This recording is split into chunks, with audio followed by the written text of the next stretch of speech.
बिस्मिल्लाहिर्रहमानिर्रहीम। अस्सलाम वालेकुम प्यारे व्यूअर्स, एक और मज़ेदार से सालन की रेसिपी लेके हाज़िर हूँ। टाइम ज़ाय के बगैर रेसिपी शेयर करती हूँ आपके साथ। इसके लिए मैंने 2 कप जो है ना बेसन लिया है।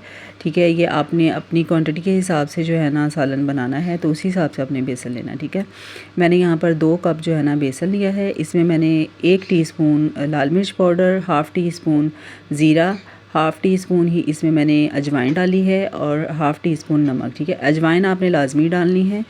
और उसके बाद इसमें 1 टेबल स्पून मैंने घी डाला है।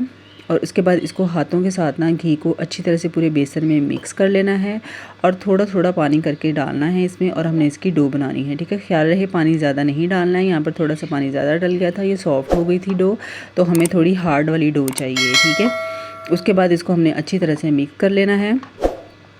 इसको गूंद लेना है जैसे हम आटा गूंदते हैं। हल्का हल्का हाथों पर घी लगा लीजिएगा। और उसके बाद ये देखिए हमारी डो जो है ना बिल्कुल तैयार हो चुकी है। इसको मैंने हाथों को ग्रीस कर लिया था और इसकी थिकनेस चेक कर लेंगे, इतना जो है ना हमें हार्ड चाहिए। ठीक है, इसको हमने 10 मिनट रेस्ट देना है। और उसके बाद जी हमने ना इसकी बनानी है छोटी छोटी गोलियाँ, जितने बंटे का साइज़ होता है ना इतनी जो है ना हमने गोलियाँ बनानी हैं। और उसके बाद फिंगर के साथ ना इसके अंदर हमने छोटा सा होल बना देना है, और यानी कि इसको जो है ना हमने कटोरी वाली लुक दे देनी है। ठीक है, इस तरीके से ये देखिए सारी जो है ये मैंने रेडी करके रख ली हैं। उसके बाद हमने जितना सालन में हमें घी चाहिए ना उतना हमने कढ़ाई में घी डालना है। ये तकरीबन 1.5 कप जो है ना घी का है।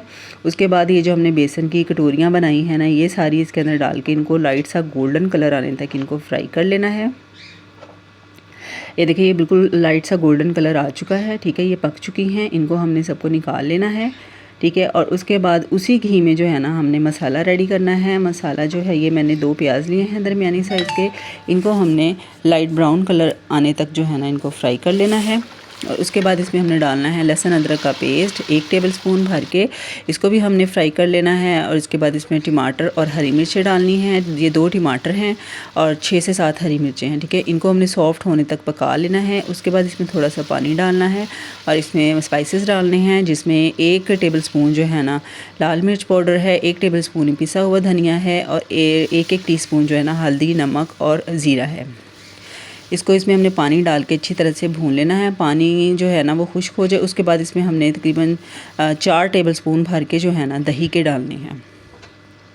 और इस दही को इसमें अच्छी तरह से मिक्स करने के बाद ये बेसन की जो हमने बनाई है ना कटोरियाँ खंडियाँ जो हैं ये बनाई हैं, ये इसके अंदर डालनी, इनको भी हमने इसमें भून लेना है।